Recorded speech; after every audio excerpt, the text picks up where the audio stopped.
प्यारे बच्चों, आज का हम लोग का टॉपिक है लॉ ऑफ डेफिनिट प्रोपोर्शंस, जिसे जोसेफ प्रॉस्ट ने दिया था। बहुत आसान लॉ है। यह लॉ कहता है कि यदि कोई भी केमिकल कंपाउंड है, जैसे H2O का बात करें, तो यह लॉ कहता है कि इसमें हाइड्रोजन और ऑक्सीजन का रेशियो कितना होगा, ये फिक्स है। बस डेफिनिट प्रोपोर्शन यही है कि किसी भी कंपाउंड में एलिमेंट्स का जो अमाउंट है वह फिक्स रहता है। इसमें हाइड्रोजन और ऑक्सीजन का रेशियो है 1:8, यानी 1 पार्ट हाइड्रोजन और 8 पार्ट ऑक्सीजन। अब वाटर जब भी बनेगा 1 पार्ट हाइड्रोजन से और 8 पार्ट ऑक्सीजन से। आप कहोगे कि ये रेशियो कैसे निकलता है?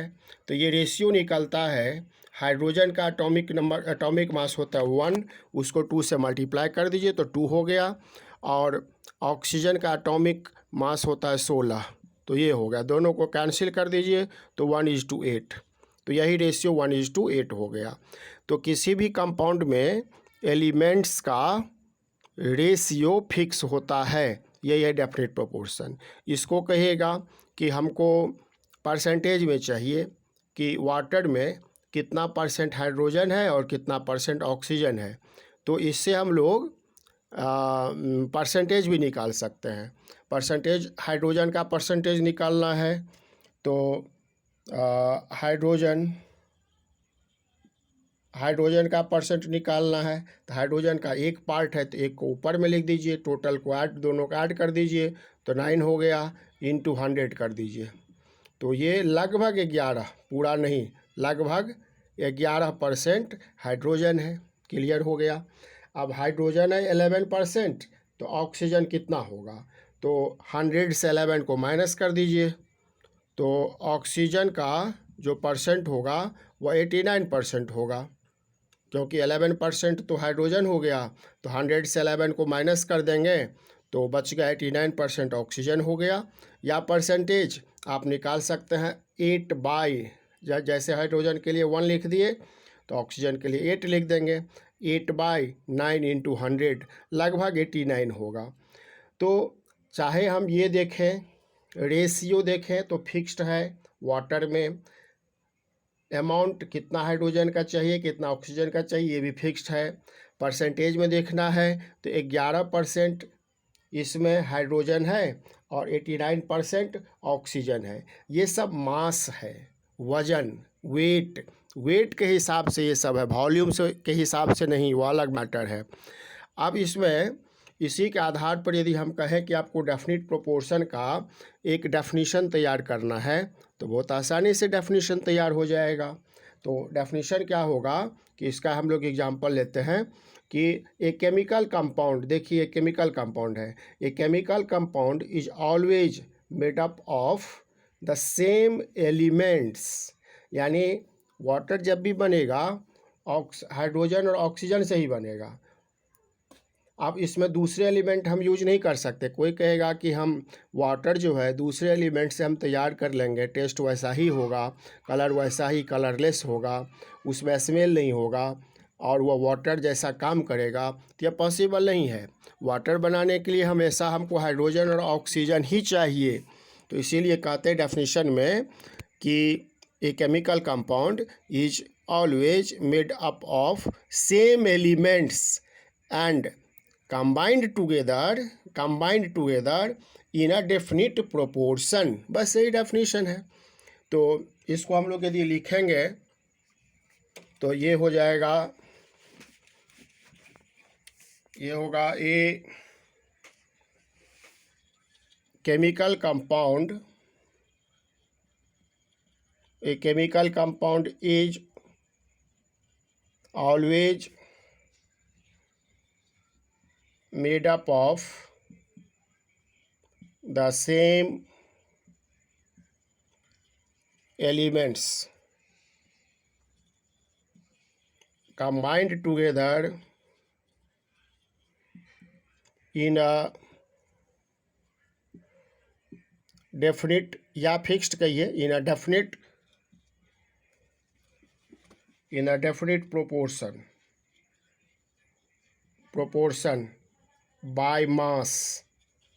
ये जो हम लोग बात कर रहे हैं कि H2O में 1 भाग हाइड्रोजन रहेगा और 8 भाग ऑक्सीजन रहेगा, ये मास का हम लोग बात कर रहे हैं। यदि आपको 1 ग्राम हाइड्रोजन लेते हैं और 8 ग्राम ऑक्सीजन लेते हैं तब जा कर के 9 ग्राम वाटर बनेगा। ये नहीं कि हम 50% हाइड्रोजन ऑक्सीजन मिला दें तो वाटर बन जाएगा।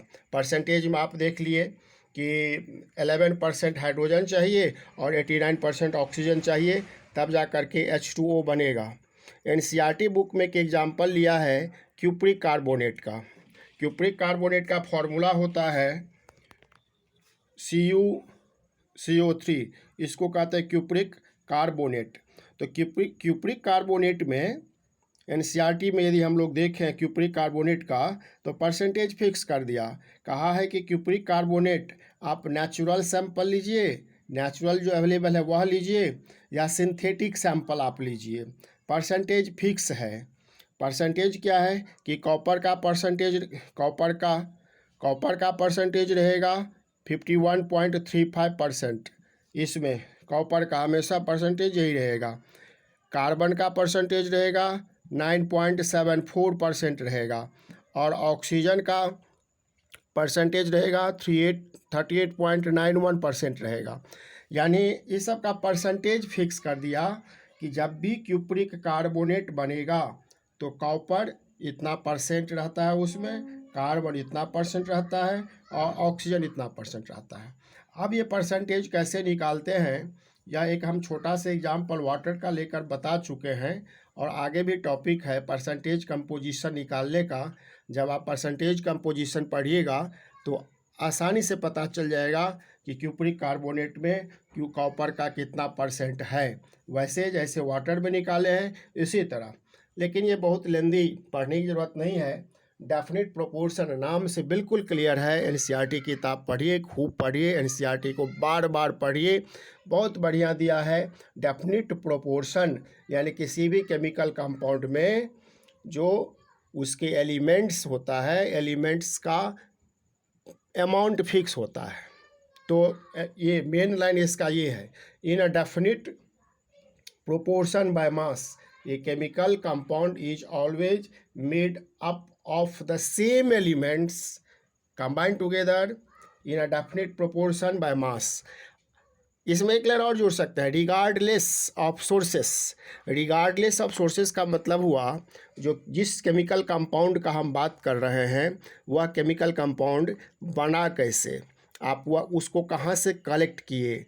यह जो जैसे हम लोग वाटर का बात कर रहे हैं, तो ये जो वाटर है, ये वाटर आप पाउंड का लिए या किसी रिवर का लिए या किसी दूसरे कंट्री से लिए, इसमें हमेशा हाइड्रोजन और ऑक्सीजन का जो रेशियो है वह रेशियो हमेशा फिक्स होता है। यदि शॉर्ट में सिंपल लैंग्वेज में हम लोग कहें हिंदी में तो हम लोग कह सकते हैं कि किसी कंपाउंड में जिस एलिमेंट से वह बना है वो उस एलिमेंट का अमाउंट हमेशा फिक्स होता है। इसी को कहते हैं डेफिनिट प्रोपोर्शन। Thank you.